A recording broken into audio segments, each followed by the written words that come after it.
Vamos ahora a revisar lo que corresponde a las células eucariotas. Ya la semana pasada habíamos revisado lo que eran las células procariotas. Nosotros habíamos visto características de las células procariotas. Pues ahora pasemos a revisar las características de las células eucariotas. ¿Por qué se caracteriza toda célula eucariota? En principio, porque en la célula eucariota sí vamos a observar la presencia de núcleo, ¿no? Entonces toda célula eucariota presenta núcleo. El núcleo es la estructura característica de la célula eucariota, ¿no? No podríamos hablar de una célula eucariota sin mencionar al núcleo, ¿no? Dentro del núcleo va a estar la información genética y el núcleo es la estructura típica, característica de una célula eucariota. ¿Qué más presenta una célula eucariota? Las células eucariotas, le van a decir, presenta el llamado sistema de endomembranas. Y el sistema de endomembranas está conformado por el conjunto de organelas membranosas. Entonces, ese conjunto de organelas membranosas constituye el sistema de endomembranas, ¿no? Donde mencionamos, por ejemplo, el retículo endoplasmático, el aparato de Golgi, fundamentalmente, ¿no? Pero luego también están las mitocondrias, los lisosomas, etcétera, porque todos ellos tienen membranas, ¿no? Pero ese conjunto de organelas membranosas constituye el sistema de endomembranas, ¿no? Constituye el sistema de endomembranas, ¿no? Recuerda que en las células procariotas no hay organelas membranosas, ¿no? Tienen estructuras que no presentan membrana, los ribosomas, por ejemplo, no tienen membrana. En eso sí encontramos en las procariotas, pero no encontramos estructuras membranosas, ¿verdad?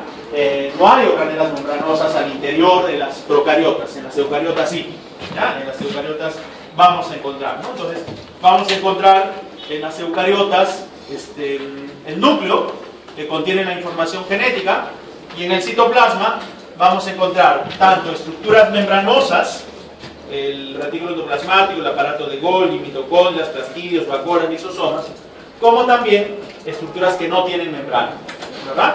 El ribosomas, centriolos y citoesqueleto, por ejemplo, ¿no? Entonces, estas estructuras membranosas son características de las células eucariotas. Bien, veamos entonces qué estructuras encontramos en las células eucariotas y empecemos por las envolturas, ¿no? Empecemos por las envolturas, ¿no? Las cubiertas de la célula eucariota. Y ahí vamos a empezar por la membrana celular.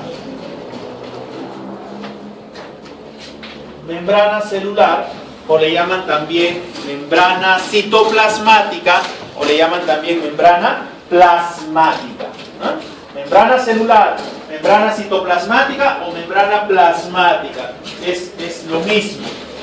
Es una envoltura que lo tienen todas las células eucariotas. Esta membrana celular o membrana plasmática o membrana citoplasmática está separando el medio interno de la célula con respecto al medio externo. Entonces separa el medio interno de la célula con respecto al medio externo de la célula.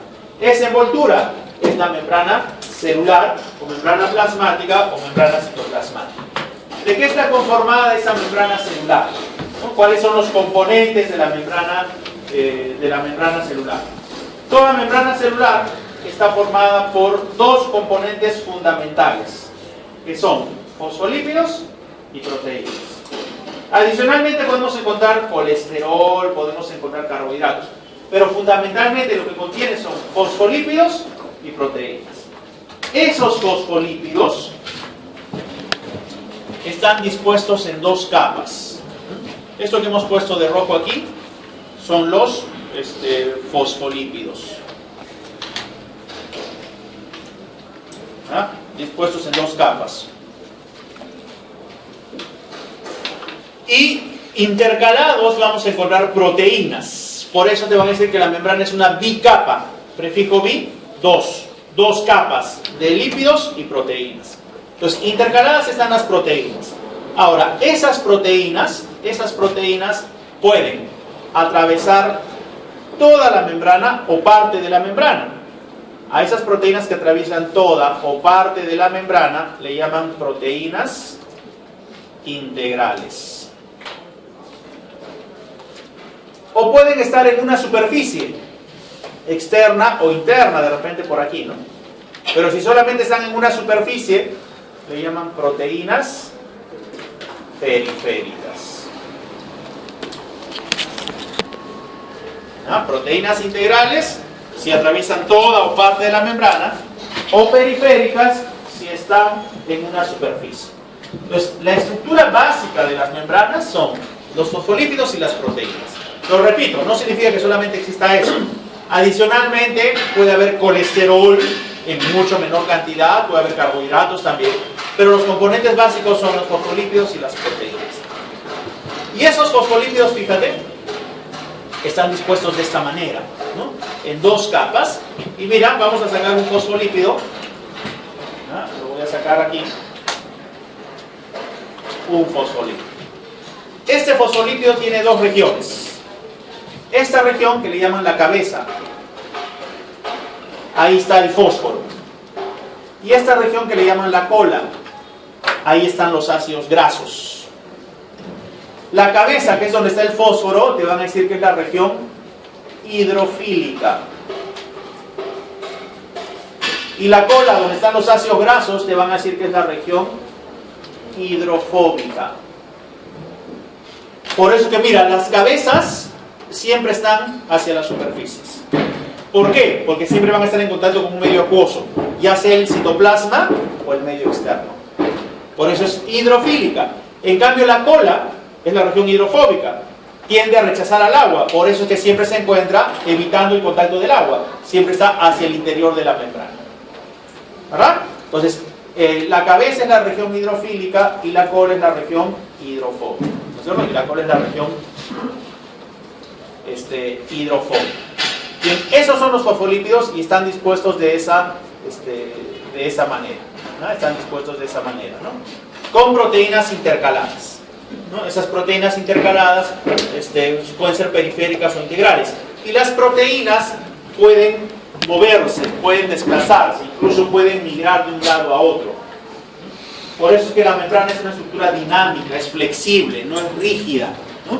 La membrana se caracteriza por su flexibilidad y dinamismo. Y ese dinamismo justamente lo da ese movimiento que pueden tener las proteínas, ¿no? De desplazarse, incluso pasar de un lado a otro, ¿no? Eso es característico de la membrana, ¿no? Eso es típico de la membrana. Ser una estructura flexible, ser una estructura dinámica. Y esta estructura de la membrana, formada por dos capas de lípidos, ¿no es cierto?, con proteínas intercaladas, esta estructura le llamaron el mosaico fluido. ¿No? Y esa estructura llamada mosaico fluido, que explica, ¿no?, las dos capas de fosfolípidos con proteínas intercaladas, y esas proteínas pueden desplazarse, fue propuesta por Singer y Nicholson. Singer y Nicholson propusieron el modelo de estructura de la membrana llamado mosaico fluido, ¿no?, que se basa justamente en esa disposición de dos capas de fosfolípidos con proteínas que pueden desplazarse, moverse, ¿no?, dentro de la membrana, ¿no? Ese es el modelo mosaico fluido propuesto por Singer y Nicholson. Bien, ¿esta membrana qué función cumple? La membrana cumple por función de regular el pasaje de sustancias. Es decir, las sustancias van a ingresar a la célula o van a salir gracias a la membrana. La membrana permite el ingreso o salida de sustancias. Entonces, controla, regula el pasaje de sustancias. ¿Por qué? Porque la membrana es una estructura permeable. Presenta permeabilidad.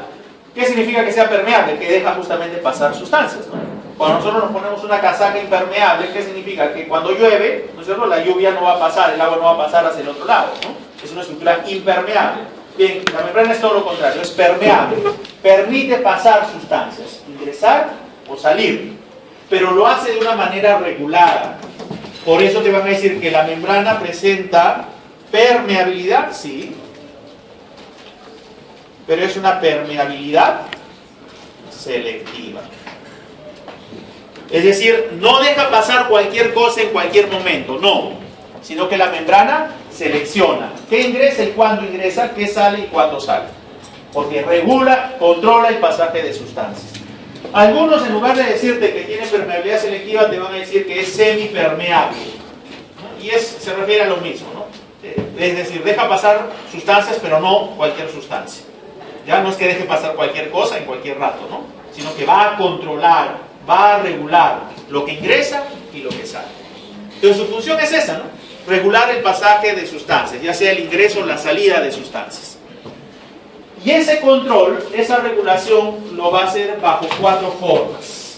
¿Ya? Hay 4 formas por las cuales la membrana puede regular, controlar el ingreso o salida de sustancias. ¿Cuáles son esas 4 formas? Una es por la difusión. ¿Qué es la difusión? El pasaje de sustancias, ya sea para ingresar o para salir, ¿no? El pasaje de sustancias a través de la membrana, pero sin gastar energía. Es decir, la sustancia para ingresar no requiere gastar energía. Para salir tampoco. Entonces, es un pasaje de sustancias sin necesidad de gastar energía, ¿no? Las sustancias van a atravesar la membrana para ingresar o la van a atravesar para salir, pero sin gastar energía. Y además, lo van a hacer en ese sentido. Lo van a hacer de la zona de mayor concentración hacia la zona de menor concentración. Es decir, el flujo siempre va a ser desde la zona donde se encuentran más concentradas hacia la zona que se encuentran menos concentradas, ¿no? Si la sustancia va a ingresar es porque afuera hay mayor concentración de la sustancia y adentro de la célula hay menor. O al revés, ¿no? Si la sustancia va a salir es porque dentro de la célula hay mayor concentración y fuera de la célula menor concentración. Siempre ocurre así, en este sentido. De la zona de mayor a la zona de menor concentración. Cuando el flujo es en ese sentido, nos van a decir que ocurre a favor de la gradiente de concentración. Cuando te dicen, el transporte ocurre a favor de la gradiente de concentración, está ocurriendo así, en este sentido. De la zona de mayor a la zona de menor concentración. ¿Ya? Eso significa a favor de la gradiente de concentración. Entonces, en la difusión, las sustancias ingresan o salen sin necesidad de gastar energía y ocurre a favor de la gradiente de concentración. ¿Qué sustancias, por ejemplo, emplean el mecanismo de difusión que tiene esas características? Los gases. El oxígeno, el CO2, ingresan o salen de la célula por difusión. No necesitan gastar energía y se transportan a favor de la gradiente de concentración. Otro mecanismo de transporte es la ósmosis. La ósmosis es un mecanismo en el cual tampoco se gasta energía. Es un mecanismo que ocurre también a favor de la gradiente de concentración. En realidad la ósmosis es un tipo de difusión, es una difusión, pero específicamente estamos hablando del transporte de agua. Cuando nos referimos a que el agua ingresa o sale de la célula, ese proceso se llama ósmosis. Es un tipo de difusión, solamente que de agua. El agua para ingresar o para salir tampoco necesita gastar energía. Y lo va a hacer a favor de la gradiente de concentración. ¿No? Y lo va a hacer a favor de la gradiente de concentración. Por ejemplo, si acá tuviéramos, por ejemplo, dos medios separados por una membrana. ¿No? Vamos a suponer que esta sea la membrana, ¿no? Que me separa dos medios, ¿no es cierto? Y tenemos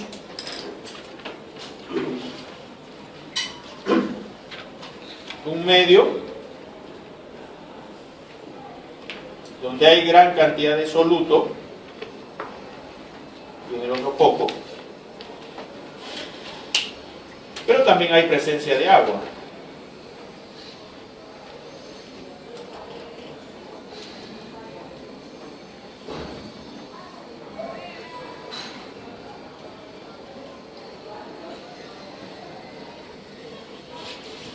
¿Ya? Y es de la membrana. Entonces, por ejemplo, si habláramos de ósmosis, ¿el agua va a ir de izquierda a derecha o de derecha a izquierda? Si habláramos de ósmosis, ¿ah? Las moléculas de agua van a migrar de izquierda a derecha o de derecha a izquierda. De derecha a izquierda. ¿De derecha? A izquierda. ¿Por qué? Porque está yendo a favor de la gradiente de concentración. ¿Pero de quién? Del agua. De la zona de mayor concentración de agua hacia la zona de menor concentración de agua.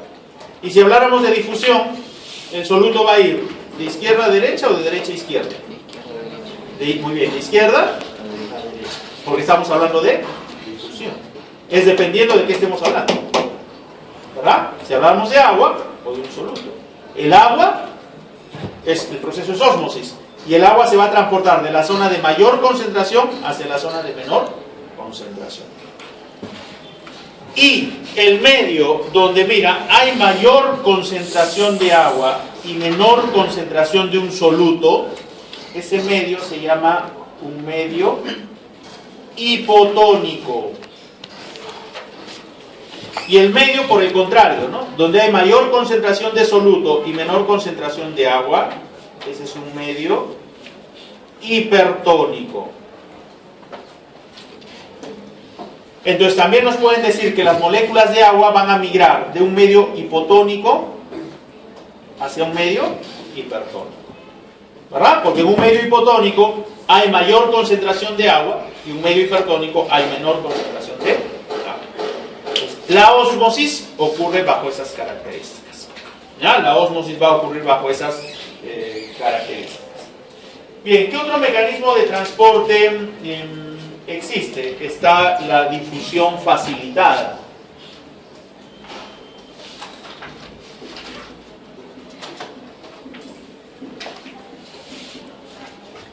La difusión facilitada también ocurre sin gasto de energía y a favor de la gradiente de concentración. Pero ¿qué es lo que pasa? Que las sustancias, para poder ingresar o salir de la célula, lo hacen con el apoyo, con el auxilio de una molécula. Quien permite la difusión facilitada son unas proteínas. Esta difusión facilitada ocurre con participación, con ayuda de proteínas que se encuentran en la membrana. Esas proteínas son las proteínas integrales. Entonces, las sustancias para ingresar o para salir de la célula requieren la ayuda de esas proteínas integrales. Por eso le llaman difusión facilitada. Quien les facilita el ingreso o la salida son las proteínas integrales. ¿Y cómo hacen esas proteínas integrales? Por ejemplo, ¿no? Esta proteína integral puede tener un canal o poro. Entonces la sustancia para ingresar lo va a hacer a través de este canal o poro. Viaja por este canal o poro y puede pasar hacia el otro lado. Entonces, ¿quién está facilitando el ingreso? La proteína integral. O puede ocurrir que esta proteína integral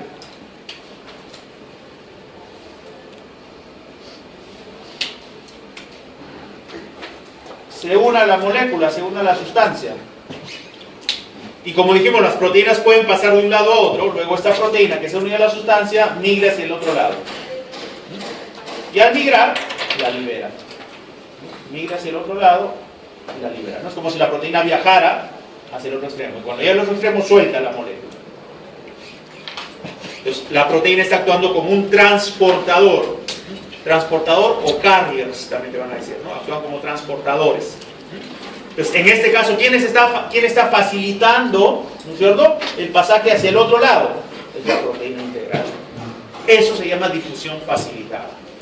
Quien ayuda a las moléculas a transportarlas son las proteínas integrales. ¿Ya? Son las proteínas integrales. ¿Qué moléculas utilizan la difusión facilitada para ingresar o para salir?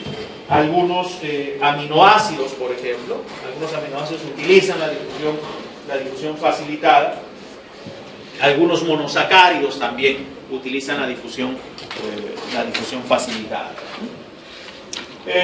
Bien, y luego tenemos el transporte activo.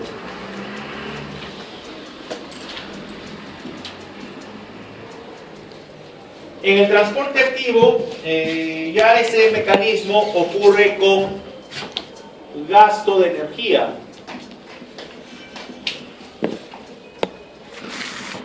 O gasto de ATP, te van a decir, ¿no? Porque el ATP es la molécula energética, ¿no? Entonces ocurre con gasto de energía. En los casos anteriores no se gastaba energía. Para que las sustancias ingresen o salgan no se requería gastar energía. Aquí sí, ¿verdad? Se necesita gastar energía para que una molécula pueda ingresar o pueda salir. Entonces ocurre con gasto de energía o te van a decir gasto de ATP. Pero también va a ocurrir o se va a dar otro caso, o se va a dar otra característica, que en el transporte activo ese transporte va a ocurrir en contra de la gradiente de concentración. Es decir, las sustancias van a migrar de la zona de menor concentración a la de mayor concentración. O sea, al revés de esto. Por eso se requiere gastar energía. Como lo hacen en contra de la gradiente, entonces necesitan un gran esfuerzo. Entonces necesitan energía, ¿verdad? Para que la sustancia pueda ingresar o pueda salir. Entonces, en el transporte activo hay un gasto de energía y las moléculas están transportándose en contra de la gradiente de concentración. En contra de esto. O sea, al revés de esto. De la zona de menor a la zona de mayor concentración. Y el ejemplo característico aquí es la famosa bomba de sodio y potasio. ¿Verdad? Los iones sodio y potasio para ingresar o para salir utilizan el mecanismo de transporte activo. ¿No? Utilizan el mecanismo de transporte activo. Bien, estas son las 4 formas por las cuales las sustancias pueden ingresar o salir de la célula a través de la membrana. ¿No? A través de la membrana. ¿No? La membrana es, repito, quien permite el ingreso o salida de sustancias, ¿no? Es quien va a controlar ese ingreso o salida de sustancias, ¿no? Y lo puede hacer bajo estos 4 mecanismos, ¿no? Lo puede hacer bajo estos 4 mecanismos. Bien, esta es la membrana. ¿Qué otra cubierta podríamos encontrar en las células eucariotas? La pared celular. La pared celular es una estructura rígida, ¿ya? Es una estructura rígida.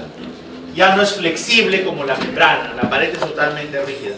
También es permeable, por si acaso. También presenta permeabilidad, pero es totalmente rígida. No lo vamos a encontrar en todas las células eucariotas. Lo vamos a encontrar en células de las plantas y en células de los hongos. En las células de las plantas, el componente principal de la pared es la celulosa. Principal, ¿eh? No estoy diciendo único, porque además de celulosa hay otros compuestos, ¿no? Hemicelulosa, lignina, pectina, hay otros componentes. Pero el componente fundamental y mayoritario es la celulosa. Y en la pared de los hongos, el principal componente es la quitina. El principal componente es la quitina. Y la pared, ya sea en célula vegetal o célula de los hongos, es una estructura totalmente rígida, ¿no? No es dinámica, no es flexible, es muy rígida. Incluso le va a dar la forma a esta célula, ¿no? esta forma casi geométrica que tienen las células vegetales es por su pared.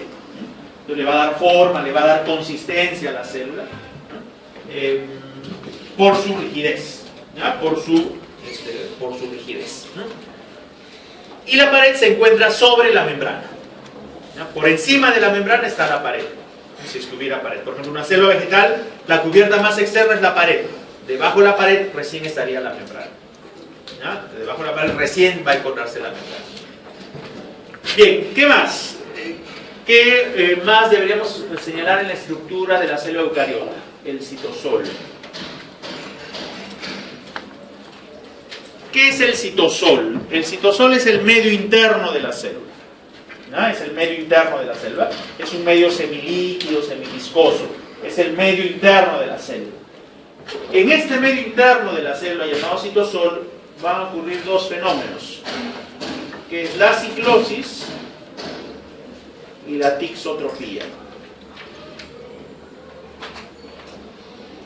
¿Qué es la ciclosis? La ciclosis es el movimiento interno que ocurre en la célula, ¿no? Ese citosol, que es un medio semilíquido que está dentro de la célula, no es un medio que esté ahí emposado dentro de la célula, ¿no? Sino que puede tener como corrientes, ¿no? Como movimiento. Ese movimiento interno es la ciclosis. ¿Y qué es la tixotropía? Los cambios de estado. Por ejemplo, ¿no? Si esta es la célula, este es el medio interno, ¿no? Todo esto, que es un contenido semilíquido, casi viscoso. Pero hay porciones de este medio interno que es muy denso, bastante espeso, muy viscoso con respecto a otras porciones. Esta porción, este estado bastante viscoso, bastante denso, se le llama plasmagel. Y esta porción menos densa, plasmasol. Son los estados internos de la célula, el plasmagel y el plasmasol, ¿no? Es ese contenido viscoso, semilíquido, solamente que hay una porción que es muy densa y otra porción que es menos densa. Bien, pero en algunas ocasiones, esta porción que es bastante densa y viscosa pierde viscosidad. Entonces pasó a ser, de plasmagel, pasó a ser plasmasol. Y esta porción que era densa, que era menos densa, gana densidad, gana viscosidad. Entonces de plasmasol pasó a convertirse en plasmagel. Estos cambios de estado se conoce como tixotropía. La tixotropía son los cambios de estado que ocurren dentro de la célula. Esos cambios de estado se denominan tixotropía. Entonces en el citosol ocurre tanto la ciclosis como la tixotropía. No, ocurre tanto la ciclosis como la tixotropía. Bien, y luego tenemos al citoplasma. ¿Y qué es el citoplasma? Es lo mismo que el citosol. Hay apenas una ligera diferencia. En realidad, tanto el citosol como el citoplasma hacen referencia al contenido interno de la célula. Pero citosol, si te das cuenta, solamente hemos hecho referencia a la porción semilíquida, semiviscosa, ¿no? Que está dentro de la célula. Pero si a ese contenido semilíquido le agregamos las estructuras, las organelas, todo es el citoplasma, ¿no? Es como, por ejemplo, ¿no? Si el aula fuera la célula y cada uno de nosotros con las carpetas fuera una organela, ¿no? Una de esas organelas que hemos mencionado, ¿verdad? Entonces, si solamente hacemos referencia a este medio líquido que está circulando entre nosotros, eso sería el citosol. Pero si hacemos referencia a ese medio líquido más las organelas, todo sería el citoplasma. Por eso, cuando hacemos mención al citoplasma, es el medio interno, pero con estructuras, ¿verdad? Sean membranosas o no, pero con estructuras. Los dos, insisto, es referencia al medio interno. La parte semilíquida es básicamente citosol. Todo ya sería el citoplasma. ¿Ah? Todo ya sería el citoplasma. Entonces veamos esas estructuras que encontramos en ese citoplasma, ¿no? Que pueden ser estructuras con membrana o sin membrana. Empecemos a hablar de las estructuras sin membrana que encontramos formando parte del citoplasma. Y ahí tenemos, por ejemplo, el citoesqueleto. ¿Qué es el citoesqueleto? El citoesqueleto es un conjunto de fibras, de filamentos que no tienen membrana, filamentos que se entrecruzan dentro de la célula, como una red. Esos filamentos, ese conjunto de filamentos de fibras, toma el nombre de citoesqueleto, ¿no? Entonces son fibras que se entrecruzan dentro de la célula. Y estas fibras pueden ser de tres tipos. Las más finas, las más delgadas, son los microfilamentos. ¿No? Son las fibras, son los filamentos más finos, los más delgados, ¿no? Siempre están en contacto con la parte interna de la membrana e incluso pueden llegar de un extremo a otro, ¿no? Pueden llegar de un extremo al otro extremo de la célula, ¿no? Entonces siempre están en contacto con la membrana. son los filamentos de menor diámetro, son los filamentos más delgados. ¿Y de qué son responsables estos microfilamentos? Son responsables de la ciclosis, ¿no?, y del movimiento ameboideo. ¿Qué es el movimiento ameboideo? El movimiento ameboideo es un movimiento que le permite a ciertas células avanzar, ¿no? Por ejemplo, eso se vio en la ameba, por eso el nombre de movimiento ameboideo. La ameba es un protozoario que no tiene flagelos, pero sí se puede desplazar. ¿Y cómo hace para desplazarse si no tiene flagelos? Es que esta ameba emite unas prolongaciones de su citoplasma. Llamadas pseudópodos. Prefijo pseudo, falsos. Podos, pies, falsos pies. Entonces, ¿qué hace esta ameba? Emite estas prolongaciones y para avanzar es como si se apoyara. Se apoya y avanza.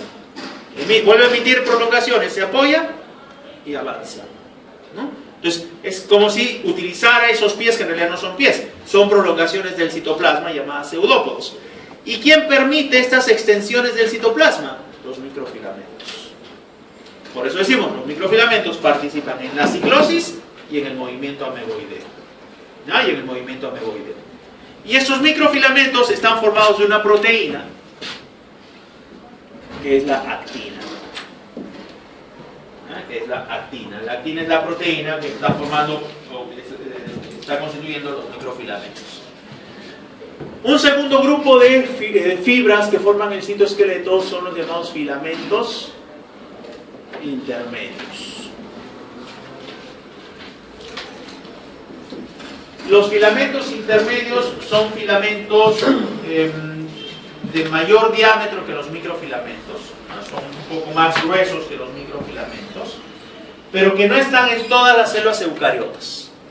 Solamente se encuentran en células de los vertebrados, ni siquiera en todos los animales, ¿eh? Solamente en los vertebrados. Y su función es darle mayor consistencia a la célula, ¿no? Darle mayor consistencia a la célula, ¿no? Mayor consistencia a ese citoplasma, mayor consistencia a la célula. Y están formados por varios tipos de proteínas, ¿no? Hay varios tipos de proteínas que forman los filamentos intermedios. Uno de ellos, por ejemplo, es la queratina. Una de esas proteínas que forma parte de esos filamentos intermedios es la queratina. Y luego tenemos los microtúbulos. Los microtúbulos ya son las fibras de mayor grosor, las de mayor diámetro, ¿no? Son las fibras más gruesas, las de mayor diámetro dentro del citoesqueleto. ¿Y en qué participan? Participan formando parte de los cilios y los flagelos. Es decir, las células que tienen flagelos, esos flagelos están formados por microtúbulos, ¿no? Entonces, participan formando parte de cilios y flagelos. Y también participan en la división celular. ¿Por qué? Porque los microtúbulos están presentes en los centriolos y en el uso acromático. Entonces, ese uso acromático y esos centriolos, que lo vamos a ver cuando hablamos de división celular, están conformados por microtúbulos. Entonces, participan en la división celular, ¿no? Al estar formando parte del uso acromático y los centriolos, y participan en la estructura de los cilios y los flagelos. Y estos microtúbulos están conformados de una proteína que es la tubulina.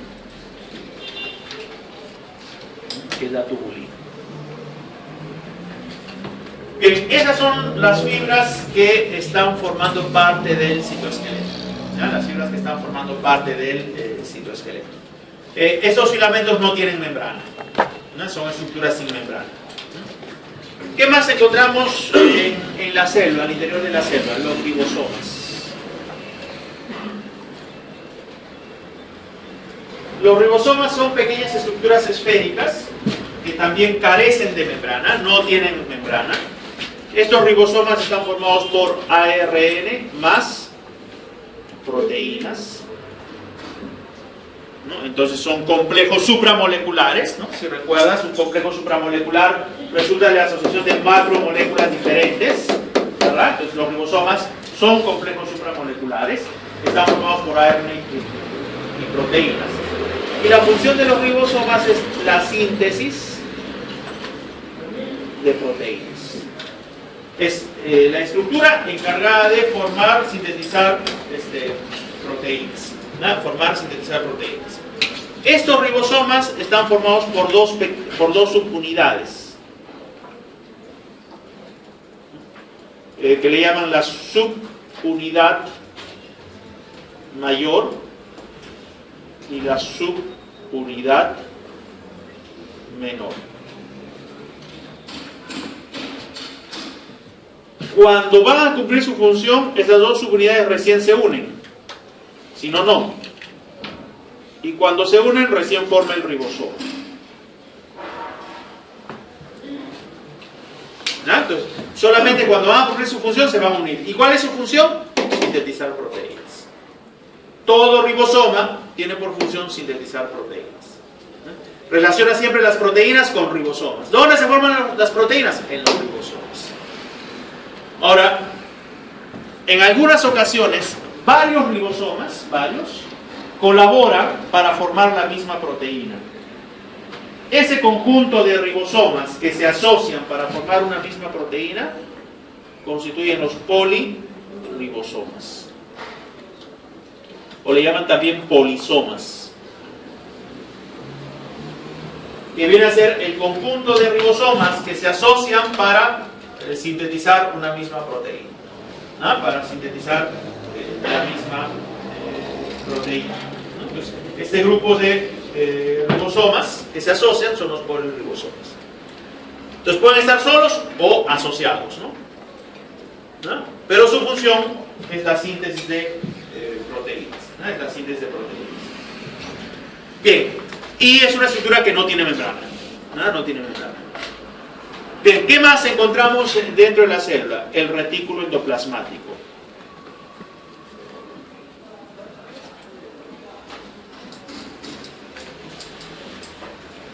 El retículo endoplasmático.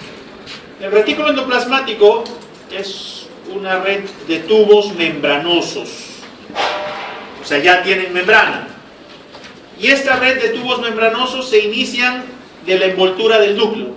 Entonces siempre parten, acuérdate, el retículo endoplasmático, siempre parte de la envoltura nuclear. Y de ahí se proyecta a manera de tubos membranosos. O sáculos membranosos a veces que dicen.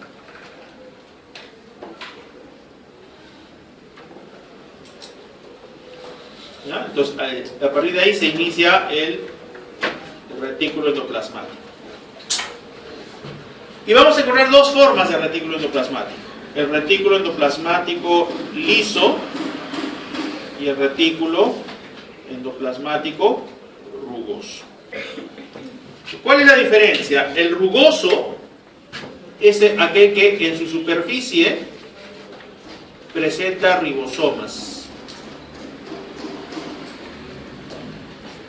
En su superficie va a presentar ribosomas. Entonces, cuando tú lo ves al microscopio, vas a observar una zona como que presenta granulaciones, rugosidades. De ahí el nombre de retículo endoplasmático rugoso. Como tiene ribosomas, entonces su función es la... Como tiene ribosomas, entonces su función es la síntesis de proteínas. ¿Por qué su función será la síntesis de proteínas? Porque tiene ribosomas. Pero hay otra parte del retículo, mira, que no tiene ribosomas. Esa parte le llaman retículo endoplasmático liso, ¿verdad? Está libre de ribosomas. Entonces cuando tú lo ves al microscopio no ves esas rugosidades. Entonces, como no hay ribosomas, su función no puede ser la síntesis de proteínas. El retículo endoplasmático liso tiene otras funciones. Tiene por función la síntesis de lípidos. Ahí se sintetizan los lípidos. Tiene por función la glucogenólisis. ¿Qué es la glucogenólisis? Degradación del glucógeno. ¿Qué es el glucógeno? Un polisacárido de reserva. Cuando a la célula le falta energía, recurre a la reserva, que es el glucógeno. Entonces tiene que degradar glucógeno. ¿Qué organela se encargará de degradar glucógeno? El retículo endoplasmático liso. Ese proceso se llama glucogenólisis. Y otra función es la detoxificación.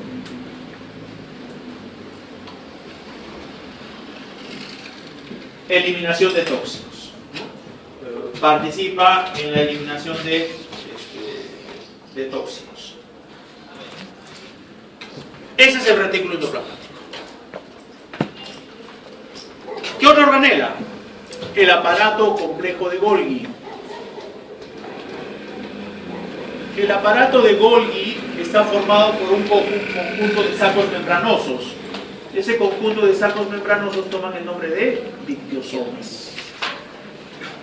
¿No? Entonces es la agrupación de dictiosomas. Un dictiosoma es un paquetito de sacos membranosos, ¿no? Un paquetito de sacos membranosos.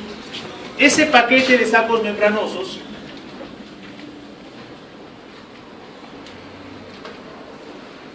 se comunican entre sí.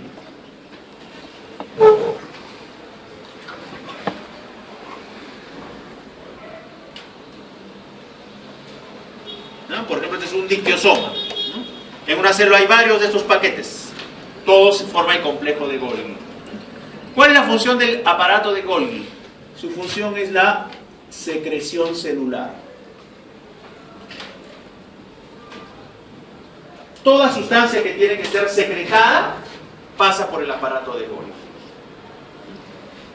Entonces, este aparato de Golgi, mira, tiene dos caras, ¿no?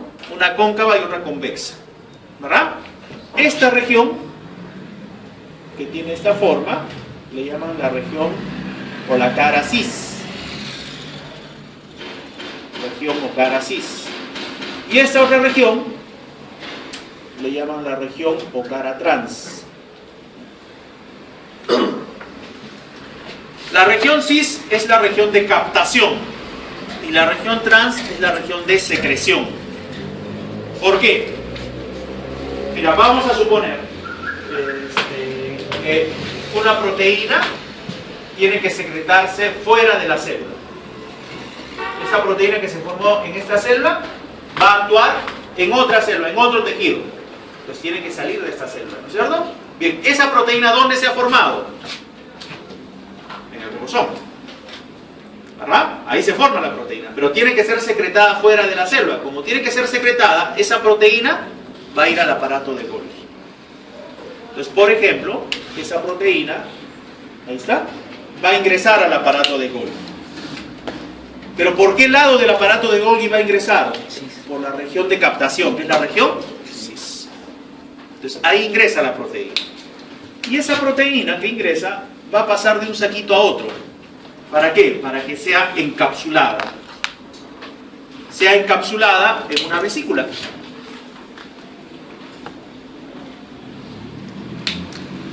Para que finalmente salga del aparato de Golgi. ¿Y por qué parte del aparato de Golgi va a salir? Por la región trans. Por eso la región trans le llaman la región de secreción. Ahí está la proteína que está encerrada en una vesícula. Esta vesícula con la proteína ya saldrá, ¿no? Se irá a la membrana celular y la proteína saldrá de la célula, ¿verdad? Pero ¿quién ha permitido que esa proteína se encapsule para que pueda ser secretada? El aparato de Golgi. Por eso decimos que su función es la secreción celular. Toda sustancia que tiene que ser secretada pasa por el aparato de Golgi. También toda molécula que tiene que ser transformada pasa por el aparato de Golgi, ¿no? Por ejemplo, una proteína, no solamente cuando tiene que ser encapsulada, sino que tiene que unirse a carbohidratos. Ese proceso se llama glucosilación, ¿no? La proteína se une a un carbohidrato. ¿Cuál es la organela que permite que ocurra la glucosilación? El aparato de Golgi. ¿Ah? ¿Para qué? Para que esa proteína unida al carbohidrato pueda salir de la célula. Entonces, la función básica del aparato de Golgi es la secreción celular. ¿Ah? La secreción celular es la función básica del aparato de Golgi, ¿ya? Del aparato de Golgi. Bien, ¿qué otra organela? Los lisosomas. Los lisosomas son organelas membranosas que tienen por función básica la digestión celular. Es decir, todo nutriente que ingresa a la célula tiene que pasar al lisosoma. Pero la otra función también es la autofagia. ¿Y en qué consiste la autofagia? La autofagia consiste en degradar organelas que ya cumplieron su ciclo. Degradar organelas que ya cumplieron su función. Como ya es una organela que ya cumplió su ciclo de vida, entonces alguien la tiene que degradar. Eso lo hace el lisosoma. Como se degradan organelas de la propia célula, le llaman autofagia. Pero su función básica es la digestión celular. Todo nutriente que ingresa a la célula tiene que dirigirse al lisosoma, ¿no? Tiene que dirigirse al lisosoma. Entonces, a grandes rasgos, por ejemplo, ¿no? ¿Cómo es este proceso de digestión celular? Donde va a participar activamente el lisosoma. A ver. El nutriente va a ingresar a la célula gracias a la membrana, ¿no? Acuérdate que toda sustancia ingresa o sale de la célula a través de la membrana, ¿no? Entonces la membrana le va a permitir el ingreso al nutriente. Ese ingreso del nutriente se llama endocitosis. ¿Qué es la endocitosis? Un ingreso de una partícula, en este caso una partícula nutritiva. Esa endocitosis puede ser fagocitosis o puede ser pinocitosis. ¿Cuál es la diferencia? Si el nutriente es sólido, ¿no? Si el nutriente es sólido, se le llama fagocitosis. Si el nutriente es líquido, se le denomina pinocitosis. Ingreso es endocitosis. ¿Quién permite el ingreso? La membrana. Entonces, el nutriente ingresa encerrado en una pequeña vesícula. ¿Y hacia dónde se dirige ese nutriente? Hacia la organela encargada de la digestión, que es el lisosoma. El lisosoma que todavía no está haciendo digestión se le llama lisosoma primario. Es cuando todavía no está en actividad, ¿cierto? Ingresa el nutriente. Ingresó el nutriente al lisosoma. Entonces, función del lisosoma, degradar ese nutriente. El lisosoma que ya está haciendo la función digestiva le llaman lisosoma secundario o también le llaman vacuola digestiva. ¿Quién es el lisosoma secundario? Aquel que ya está haciendo digestión. Aquel en cuyas enzimas ya están degradando el nutriente, ¿no? Dentro del lisosoma hay enzimas digestivas que degradan el nutriente. Entonces, ese lisosoma le llaman lisosoma secundario o vacuola digestiva. Los productos metabólicos útiles se quedarán en la célula, ¿verdad? Los nutrientes útiles, producto de esa digestión, se quedan en la célula. Y los desechos no. Los desechos van a ser encerrados en otra vesícula que el lisosoma expulsa. Y esa vesícula se va a ir hacia la membrana para que los desechos salgan expulsados de la célula. Esa expulsión de desechos se llama exocitosis. La exocitosis, la expulsión de desechos. El ingreso de nutrientes, endocitosis. ¿Y quién realiza el proceso de digestión celular? El lisosoma. Cuando el lisosoma todavía no está haciendo digestión, lisosoma primario. Cuando el lisosoma ya está haciendo digestión porque el nutriente ya está dentro, lisosoma secundario o vacuola digestiva. Función del lisosoma, digestión celular. Pero además de esto, hace el proceso de autofagia. ¿Qué es la autofagia? El proceso por el cual se degradan estructuras propias de la célula, pero que ya cumplieron su función. Como hay que renovarlas, entonces esa estructura que ya está viejita, hay que degradarla. ¿Quién hace eso? El lisosoma. ¿No? Nos quedamos ahí, continuamos después del descanso.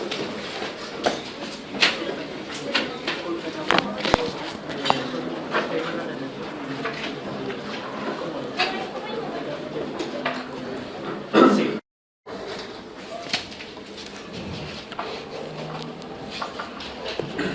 A ver, continuamos con las organelas, las estructuras membranosas que encontramos en las células eucariotas, ¿no? Otra estructura membranosa son las vacuolas, ¿no? Son las vacuolas. Las vacuolas son como bolsas membranosas, como sacos membranosos, cuya función es almacenar. Pero básicamente lo que almacenan es agua, ¿no? Podrían almacenar también otras sustancias, cristales, por ejemplo, ¿no? O algunos desechos de manera temporal. Pero funcionan, principalmente lo que almacenan es agua, ¿no? Es agua. Estas vacuolas las vamos a encontrar siempre en las células vegetales. Siempre en una célula vegetal encontramos vacuolas, siempre. cambio, en las células animales no siempre hay vacuolas. Por eso es que a veces nos señalan como diferencia entre célula animal y célula vegetal la presencia de vacuolas. En una célula vegetal siempre encontramos vacuolas, siempre. Cada vez que uno observa una célula vegetal siempre hay vacuolas. En cambio, en las células animales no siempre hay vacuolas. ¿No? Pueden haber como no. No siempre van a haber, ¿no? Depende de qué momento de la célula, si la célula es joven o no, etc. Pero la célula vegetal siempre tiene vacuolas. Por eso, repito, lo suelen usar muchas veces como diferencia, ¿no? Entre célula animal y célula vegetal. Entonces, en las células vegetales siempre va a haber presencia de vacuolas. Y la membrana de esta vacuola, la membrana, tiene un nombre. Se le llama tonoplasto. El tonoplasto es la membrana de la vacuola vegetal, ¿no? Porque en células animales, como casi no hay vacuolas, no siempre están, entonces no le han dado nombre. Pero en la célula vegetal, donde siempre hay vacuolas, la membrana de esta vacuola toma el nombre de tonoplasto. ¿Ya? Toma el nombre de tonoplasto. Y la función de las vacuolas es almacenar sustancias, sobre todo agua, ¿no? Entonces regulan el contenido hídrico, la presión osmótica de la célula, ¿no? Porque almacena el exceso de agua o almacena agua como sustancias de reserva. Entonces siempre están presentes en las células vegetales, en la célula animal no siempre está presente. ¿Qué más? Los peroxisomas.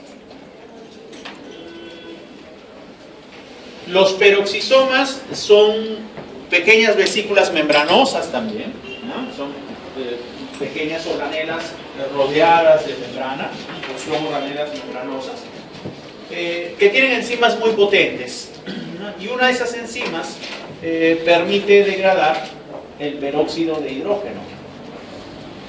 El peróxido de hidrógeno es el agua oxigenada, ¿no? Que es tóxica para las células. Por eso es que nosotros usamos muchas veces agua oxigenada para limpiar una herida, ¿no? Con la intención de eliminar bacterias, ¿verdad? Pero al usar agua oxigenada también podemos dañar nuestras células, ¿no? Porque el agua oxigenada, repito, suele ser tóxica para las células, ¿no? Entonces, ¿qué hacen nuestras células? Utilizan sus peroxisomas, porque esos tienen enzimas que permiten degradar el peróxido. ¿Y en qué lo degradan? En oxígeno y en agua. Por eso es que cuando usamos el agua oxigenada nosotros observamos un pequeño burbujeo. Ese burbujeo es un gas que se está desprendiendo. ¿Qué gas? El oxígeno, ¿verdad? ¿Y por qué? Porque esa agua oxigenada se ha degradado, ¿no? Ese peróxido se ha degradado en agua y en oxígeno. Entonces, esos peroxisomas contienen esas enzimas, ¿no? Esas enzimas que permiten degradar este peróxido de hidrógeno. Bien, ¿qué otras organelas? Los plastidios, o llamados también plastos. Los plastidios o plastos son organelas que exclusivamente van a estar en la célula vegetal, ¿no? No lo encontramos en las células animales, solamente lo encontramos en células vegetales.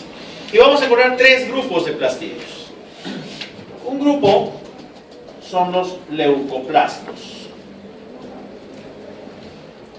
Los leucoplastos son plastidios incoloros, porque su función no es almacenar pigmentos, ¿no? Su función es almacenar sustancias de reserva, ¿no? Almacenan sustancias de reserva, ¿no? Entonces no almacenan pigmentos, su función es almacenar sustancias de reserva. Entonces, por ejemplo, este leucoplasto puede almacenar almidón. Si almacena almidón, se le llama amiloplastos. Puede almacenar proteínas. Si almacena proteínas, se le llama proteinoplasto. Proteinoplastos, ¿no? O puede almacenar lípidos, ¿no? Aceites, grasas. Se les llama oleoplastos, o también le llaman elaioplastos.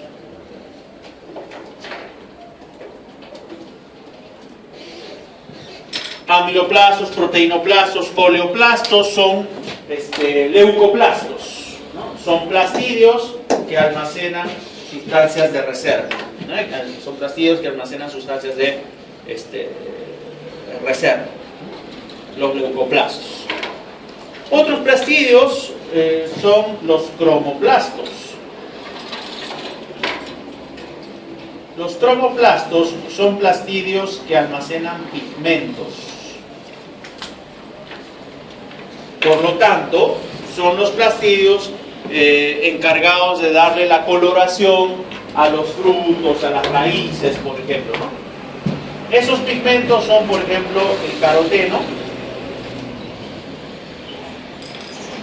que es de color naranja, la xantófila, que es de color amarillo, el licopeno, que es de color rojo. Entonces, estos pigmentos están alojados en estos cromoplastos, ¿no? Entonces, la función de los cromoplastos es almacenar pigmentos, ¿verdad? Por ejemplo, ¿no?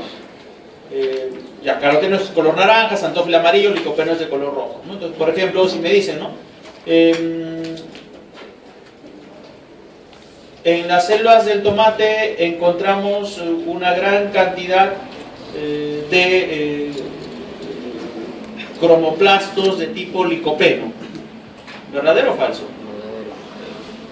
En las células del tomate encontramos una gran cantidad de cromoplastos de tipo licopeno. ¿Verdadero o falso? ¿Eso es? Falso. ¿Por qué es falso si el licopeno es rojo? En las células del tomate encontramos una gran cantidad de cromoplastos de tipo licopeno. ¿El licopeno es un cromoplasto? No, el licopeno es un pigmento que está dentro del cromoplasto. Por eso es falso. Porque yo estoy diciendo de cromoplasto tipo licopeno. ¿El licopeno es un tipo de cromoplasto? No, el licopeno es un pigmento que está dentro del cromoplasto. Por eso lo hace falso, ¿verdad? Estos no son cromoplastos, estos de aquí son pigmentos. Es como si yo les dijera, el almidón es un leucoplasto. ¿El almidón es un leucoplasto? No, el almidón está dentro del leucoplasto. Ese leucoplasto se llama leucoplasto. Igual, solamente aquí no hay nombres de cromoplastos. Cromoplasto en general, pero que puede almacenar un pigmento rojo, amarillo o naranja. ¿Ah? ¿Y qué hacen los cromoplastos? Almacenan pigmentos. Y un tercer grupo de plastidios son los cloroplastos. Los cloroplastos también son plastidios que almacenan un pigmento. Ese pigmento es un pigmento verde. Ese pigmento es la clorofila. Y como es un pigmento verde, esa clorofila es la responsable de darle la coloración a las hojas y a los tallos de las plantas, ¿cierto? Entonces, esa clorofila, que es este pigmento verde que está dentro de los cloroplastos, le da esa coloración típica a las hojas y los tallos. Pero además, esta clorofila es necesaria, su presencia es necesaria para que se lleve a cabo un proceso importantísimo para las plantas y para la vida del planeta en general, que es la fotosíntesis. Entonces los cloroplastos participan en el proceso de la fotosíntesis. ¿Por qué? Porque en esa fotosíntesis se requiere la presencia de esta clorofila. ¿No? Se requiere la presencia de esta clorofila. Ahora, estos cloroplastos tienen una estructura bastante peculiar. Todo cloroplasto es una organela que tiene doble membrana. Mira, la primera organela que estamos diciendo que tiene doble membrana, ¿cierto? Dos membranas. Es una organela que tiene membrana externa, membrana interna. Primera organela que estamos diciendo que tiene doble membrana. ¿Qué más? El espacio interno del cloroplasto es un medio también semilíquido. Ese medio interno se le llama estroma. Entonces, ¿qué es el estroma? El medio interno del cloroplasto.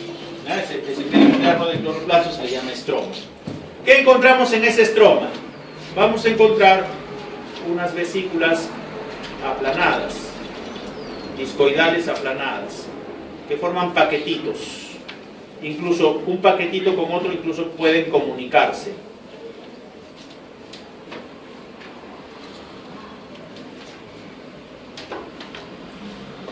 cada una de esas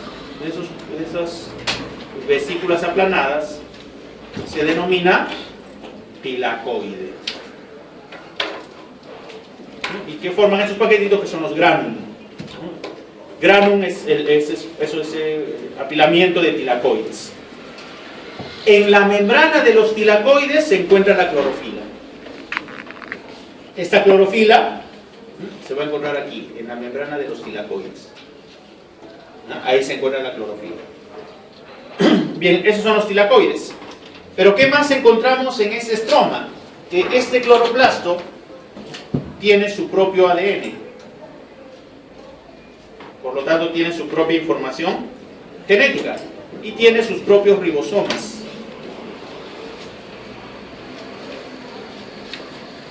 Por lo tanto, puede fabricar proteínas. Como el cloroplasto tiene su propio ADN y sus propios ribosomas, se dice que es una organela semi-autónoma. ¿Por qué semi-autónoma? Porque tiene cierta autonomía con respecto a la célula vegetal. Acuérdate que está dentro de la célula vegetal, ¿verdad? Entonces, mira, la primera organela que estamos diciendo tiene su propia información genética y sus propios ribosomas. Como tiene su propia información genética, tiene sus propios genes. Y como tiene ribosoma, puede fabricar sus proteínas. Por lo tanto, no depende totalmente de la célula, ¿verdad? Por eso se dice que es una organela semi-autónoma. Y la otra organela que nos falta mencionar son las mitocondrias.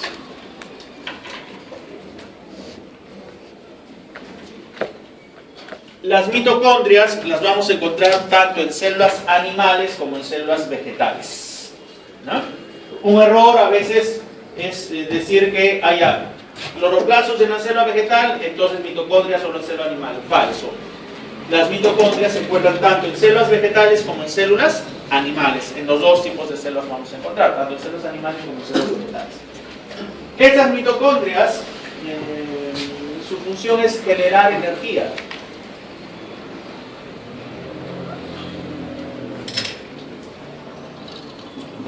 Y esa energía es el ATP.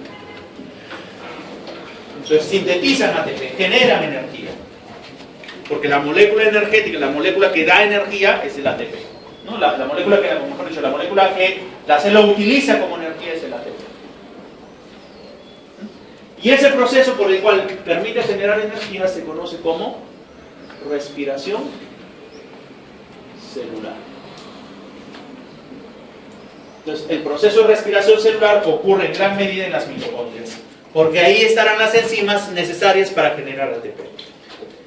La mitocondria es como si fuera el motor, ¿no? En un carro, ¿qué necesitas para que el carro empiece a andar? El motor, obviamente, ¿verdad? Y el combustible, ¿no? Que puede ser gasolina, puede ser gas vehicular. El combustible que es gasolina, por ejemplo, ¿no? Entonces, en la célula, ¿el motor quién es? La mitocondria. ¿Y el combustible principal quién es? La glucosa. Porque de la glucosa se obtiene gran cantidad de ATP. Porque cuando veamos metabolismo, la principal molécula energética de la cual se obtiene el ATP es la glucosa. No es la única, pero es la principal. Y el motor que permite que esa glucosa, a partir de esa glucosa, se pueda generar ATP, ¿quién es?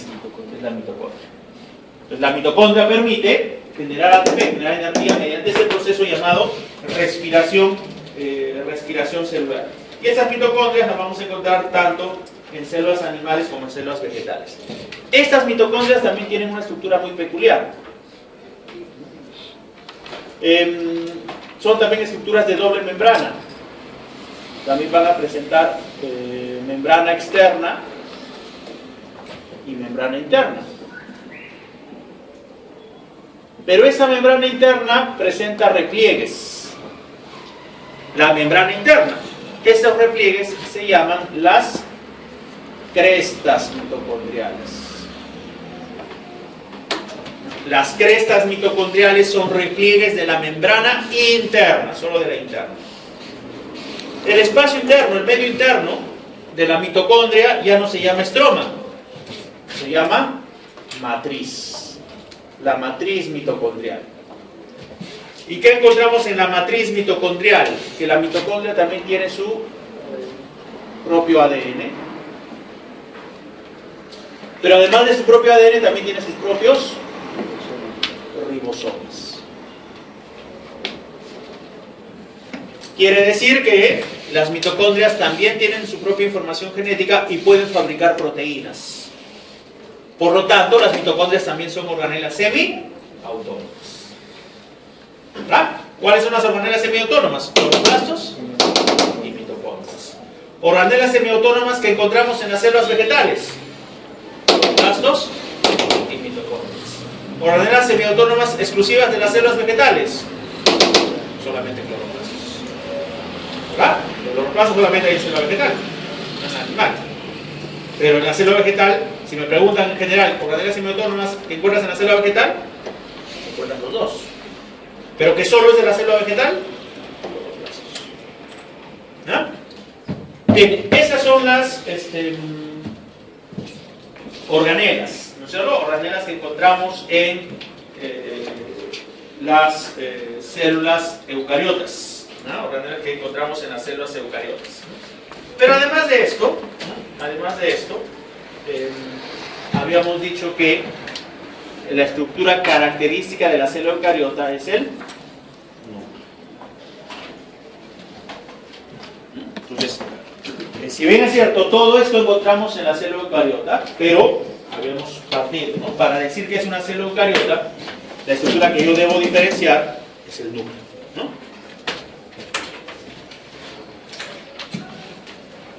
Entonces, el núcleo viene a ser la estructura típica, característica de una célula eucariota. Dentro del núcleo va a estar la información genética de la célula eucariota, va a estar el DNA dentro del núcleo. El núcleo se le considera como el centro de control de la célula, es el centro que va a regular las actividades celulares. Y toda célula eucariota tiene núcleo.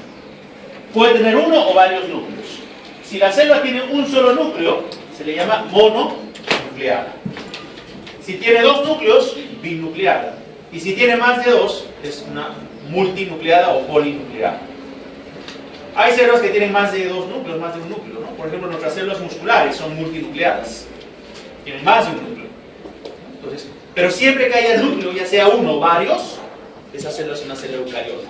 Porque es la estructura característica de las células eucariotas. Bien. ¿Qué encontramos en el núcleo? ¿Qué va a presentar todo núcleo?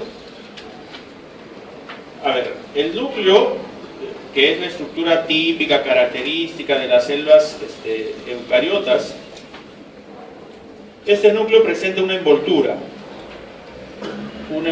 doble. Quiere decir que tiene doble membrana.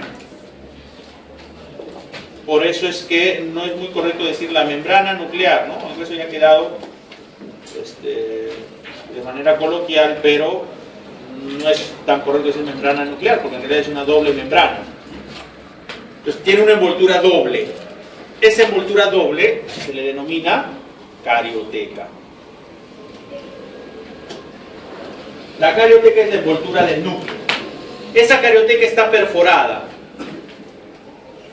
Esas perforaciones se les llaman los poros nucleares. Esos poros nucleares facilitan el intercambio de sustancias entre el núcleo y el citoplasma, ¿no? Gracias a los poros nucleares hay muchas moléculas que pueden ingresar al núcleo o salir del núcleo. Y la envoltura se llama carioteca, que es una doble envoltura.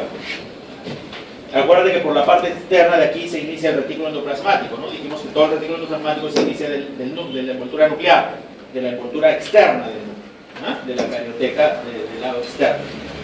Y en esa envoltura es la carioteca. Esa envoltura es la carioteca. El medio interno del núcleo es un medio también semilíquido, viscoso.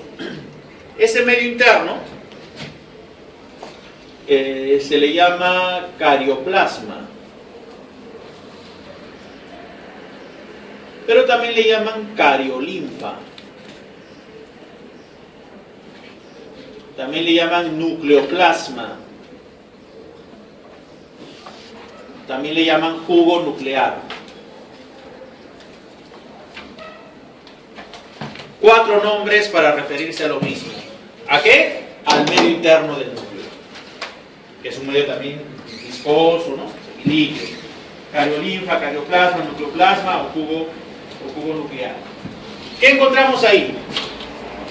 En este interior, en este medio, vamos a encontrar una o más estructuras esféricas ricas en ARN. Estas estructuras vienen a ser los nucleolos,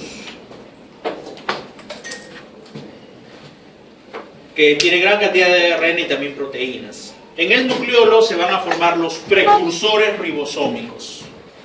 ¿Y quiénes son los precursores ribosómicos? ¿Te acuerdas? Los ribosomas están formados por dos subunidades, ¿no? Que vendrían a ser los precursores, porque recién cuando se ensamblan forman el ribosoma, ¿verdad? Entonces, ¿quiénes son los precursores? Estas subunidades. ¿Dónde se forman esas subunidades? En el núcleo, ¿no? En el núcleo. Bien. Y además del nucleolo, ¿qué es lo que vamos a encontrar? Vamos a encontrar unas fibras, unos filamentos.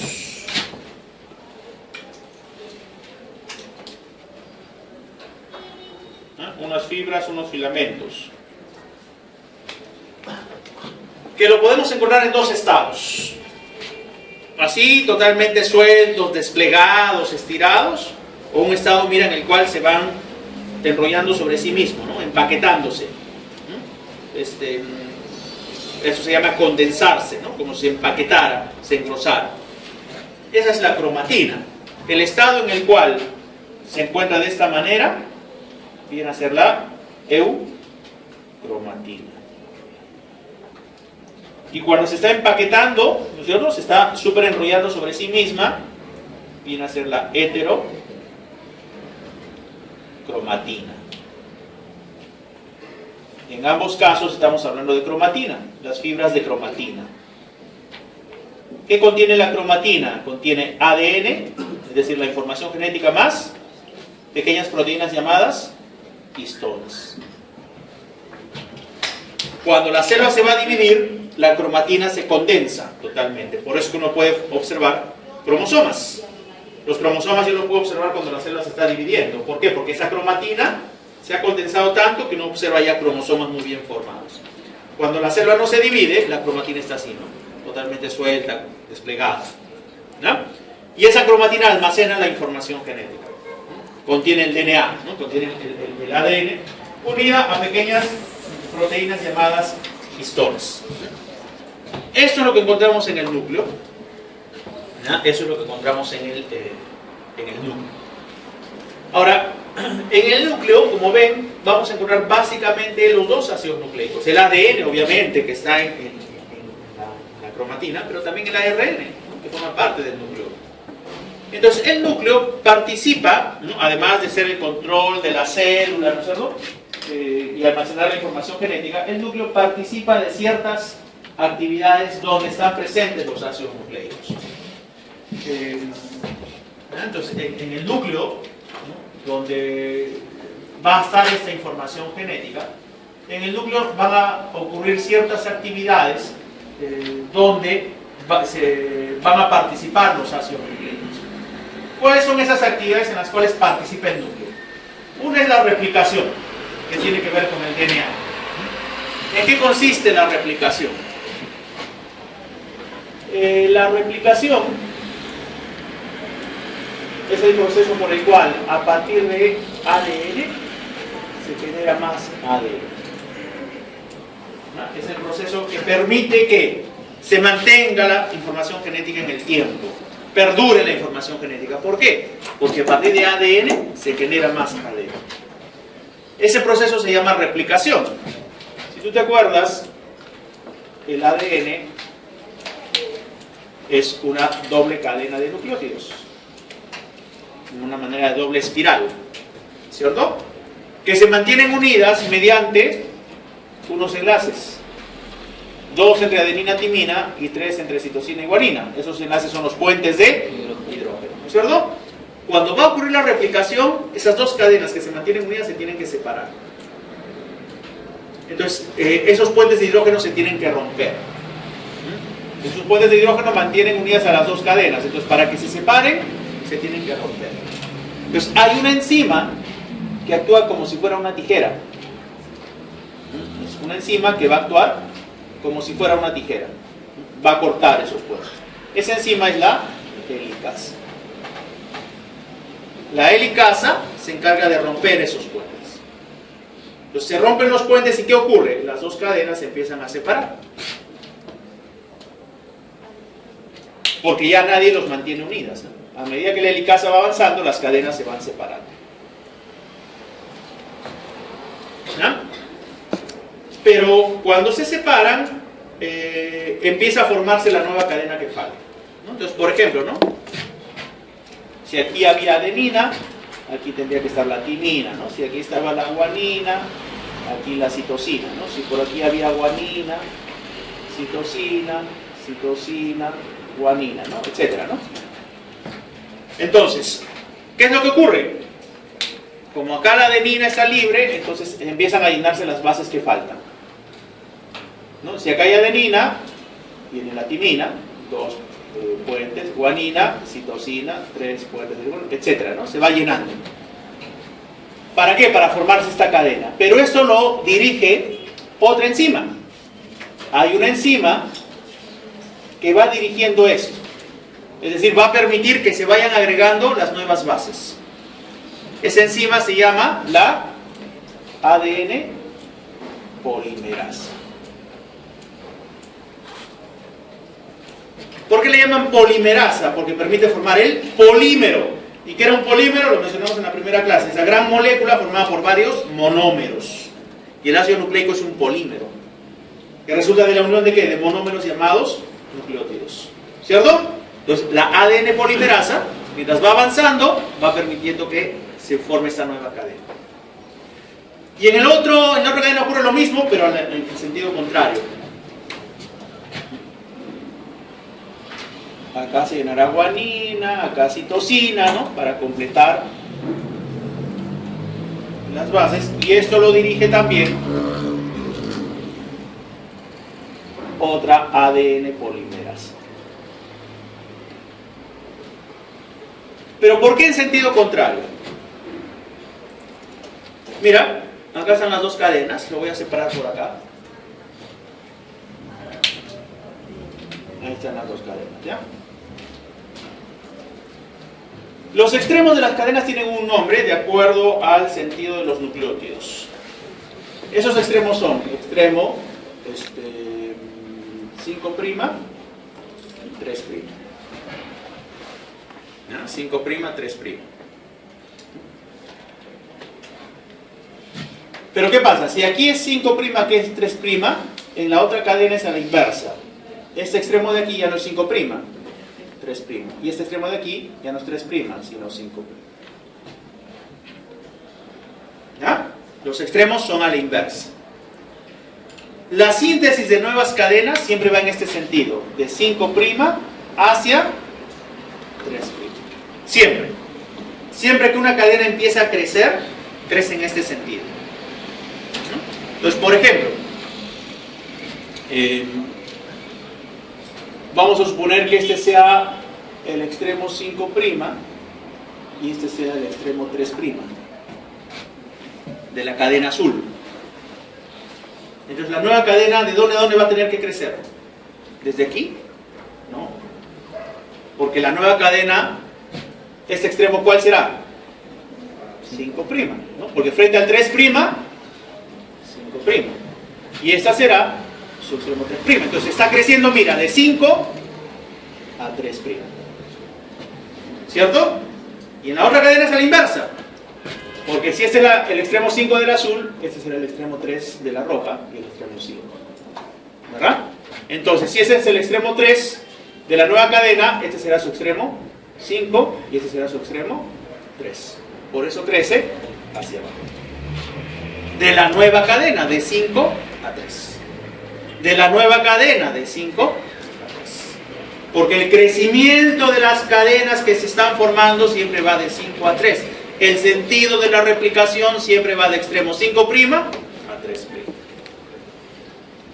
¿Ah? Y al final lo que vas a tener son dos moléculas de ADN idénticas porque se originaron de una sola cadena. de una sola molécula, ¿no? 2 moléculas de ADN. Entonces, ese proceso se llama replicación. Se han formado 2 moléculas de ADN a partir de ahí. ¿Ya? Ese proceso se conoce como replicación. ¿Ya? Ese proceso se conoce como replicación. La replicación ocurre dentro del núcleo. Luego de la replicación, ¿qué otros eventos? ¿No? La replicación permite mantener el ADN por el tiempo. ¿No? El ADN porta el mensaje genético y los otros eventos son transcripción y traducción. ¿Verdad? Transcripción y traducción. ¿En qué consiste la transcripción y en qué consiste la traducción? La transcripción, ya algo de esto hemos hablado en alguna clase. La transcripción permite que la información que está genética, que está en el ADN, se copie en el otro ácido nucleico, que es el ARN. Entonces, ¿qué ocurre en la transcripción?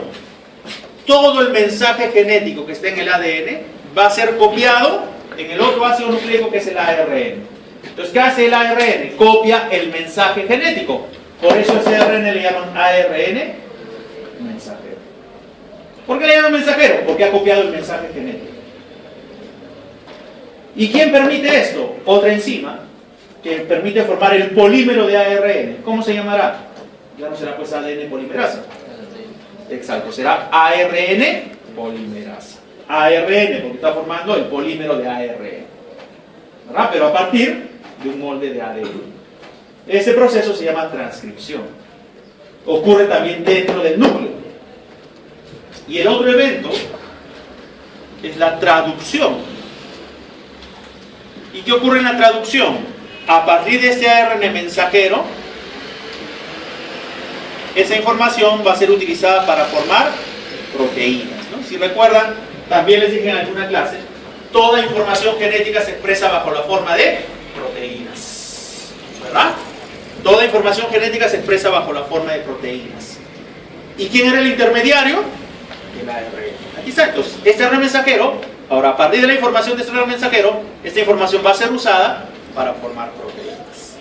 Ese proceso se conoce como traducción, pero la traducción ya ocurre fuera del núcleo. Ocurre en el citoplasma. Ocurrirá en donde se sinteticen proteínas, y eso es en los ribosomas. ¿No es cierto? Eso es en los ribosomas. Entonces, esa es la transcripción y la traducción. ¿No? Esa es la transcripción y la traducción. Entonces, por ejemplo,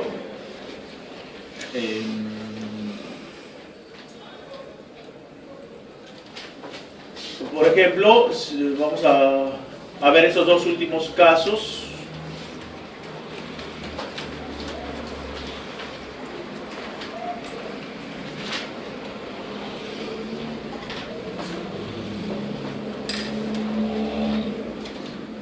La transcripción y la traducción.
A ver, por ejemplo,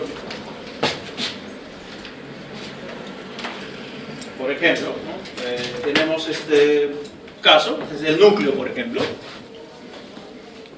¿no? Y aquí he colocado una cadena del DNA. Ya sabemos que son dos cadenas, ¿no? Pues estoy colocando una cadena del DNA para ejemplificar el caso de transcripción, ¿no? Porque la transcripción se da a partir de una cadena, ¿no? La nueva cadena que se forma, ya sabes que va en sentido 5', 3'.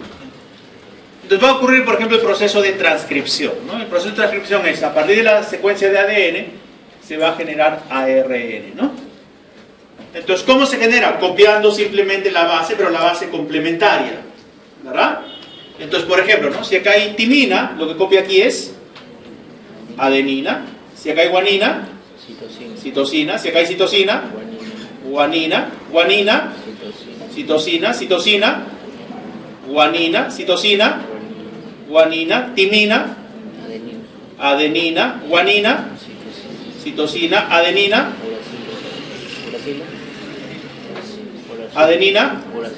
uracilo, ¿verdad? Porque lo que estamos formando es ARN.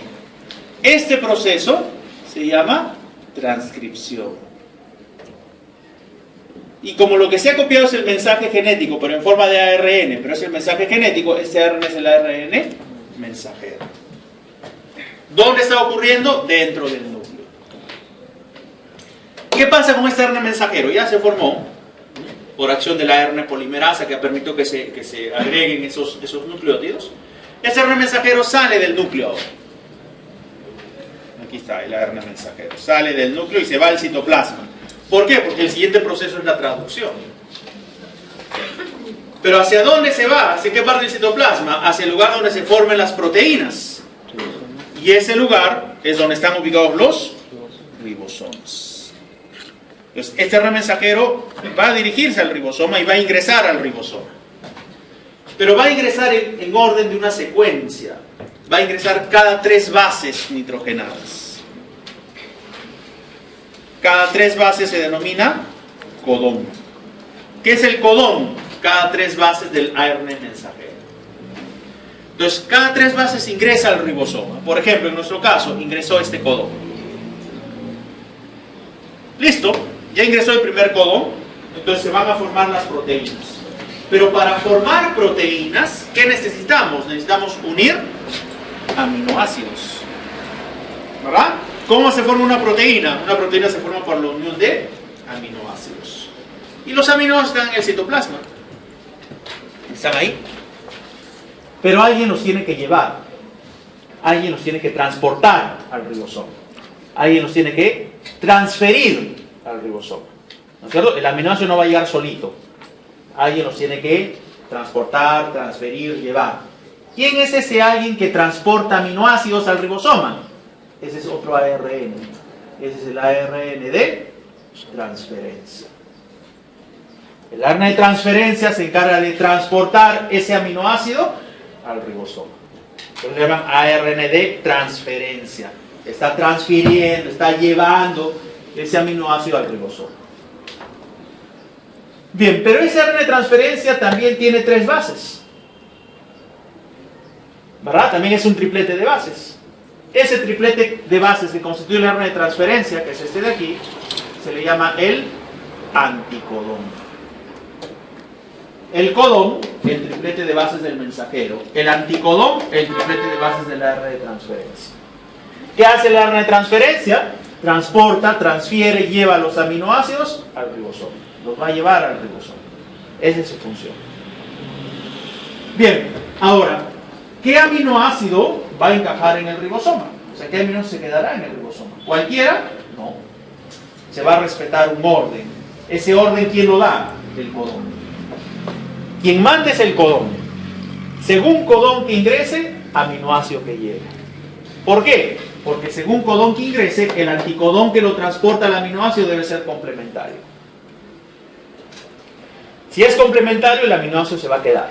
Si no es complementario, el anticodón entonces no puede dejar el aminoácido, ¿no?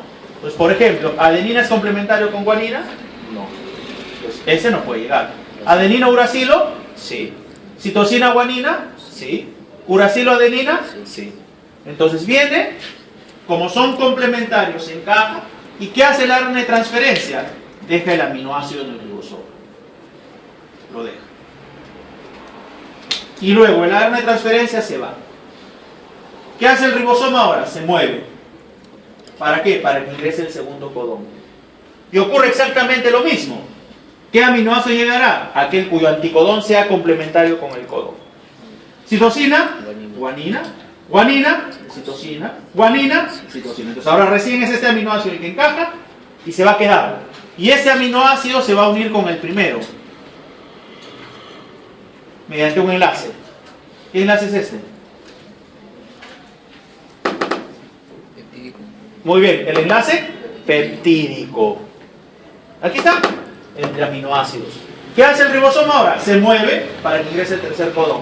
Y ocurre lo mismo. Vendrá otro ARN de transferencia trayendo un aminoácido, encaja y deja ese aminoácido que se unirá al anterior mediante un enlace peptídico. ¿Y qué estamos formando aquí?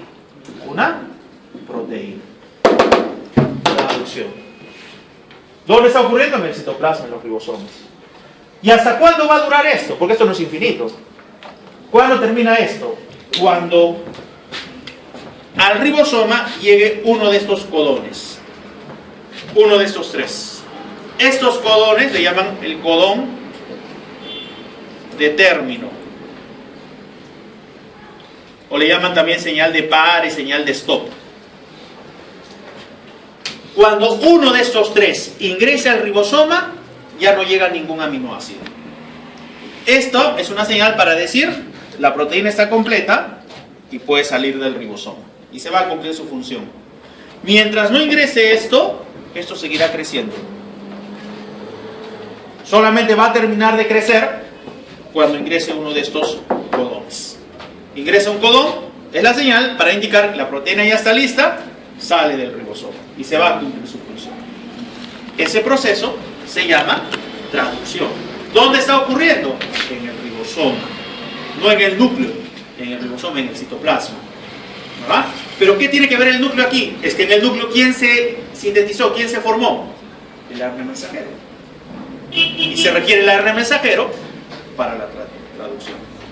¿Verdad? Bien, ahora, hace un rato hemos dicho, ¿quién manda en todo este proceso? ¿Quién determina qué aminoácido llega? Ese es el codón. Entonces, según codón que ingresa, aminoácido que llega. Hay una relación entre codón y aminoácido. Esa relación entre codón y aminoácido se llama código genético. ¿Qué es el código genético? La relación entre el codón y el aminoácido. ¿Ya? La relación entre el codón y el aminoácido. Entonces, por ejemplo,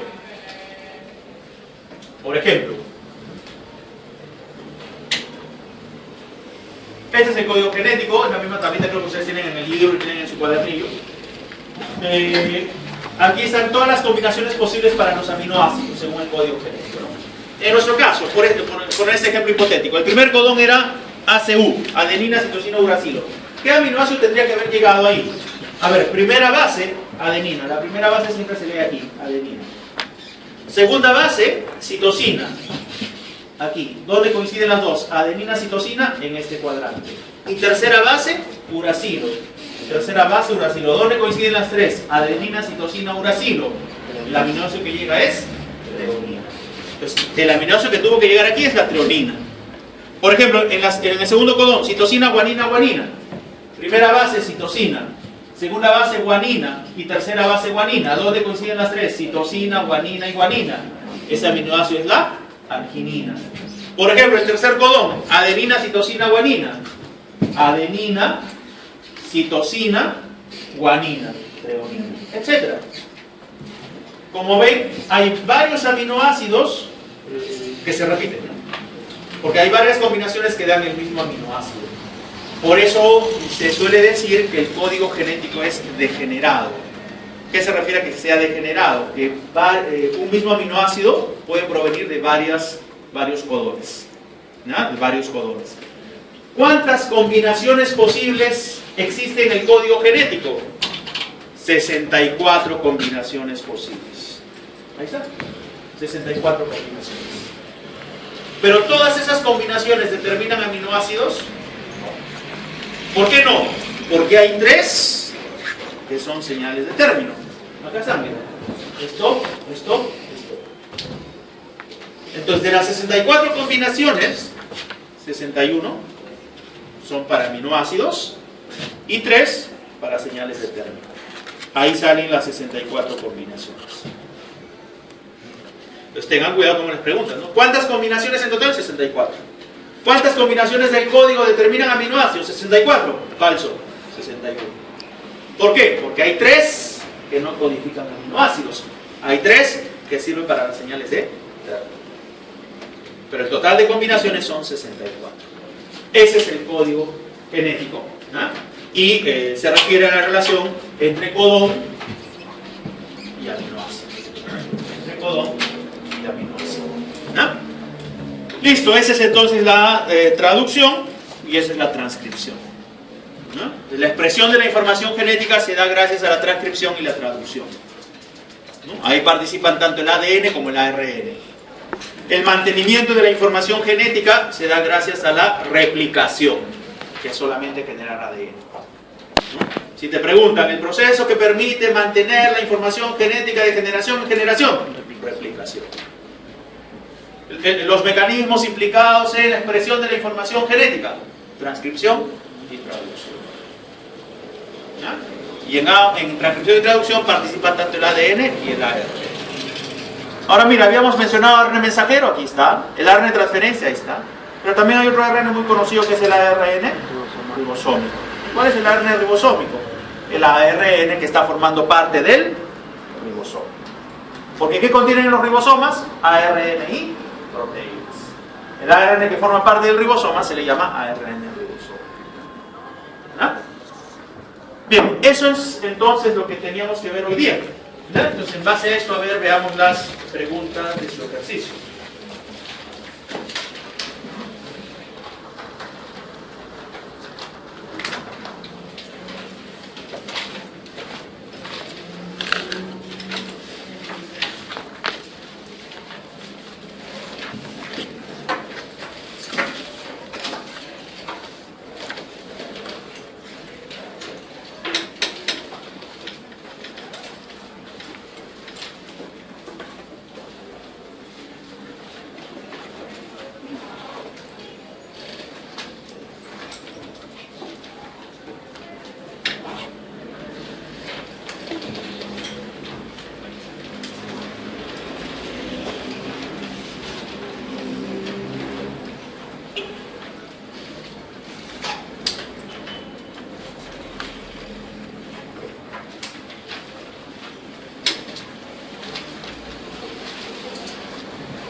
A ver.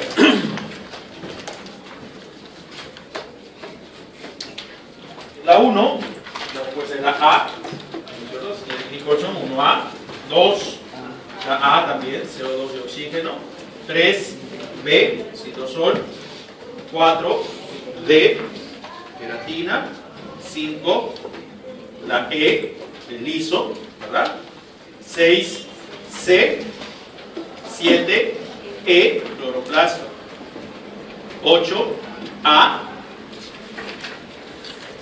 la 9, la A, 10, C, 11, E, ARN de transferencia, es el anticodón. El codón es el mensajero, el anticodón es el ARN de transferencia, ¿no es cierto? 11, E, 12, A, 13, A, heterocromatina, 14, C, y 15, la alternativa D, vacuola.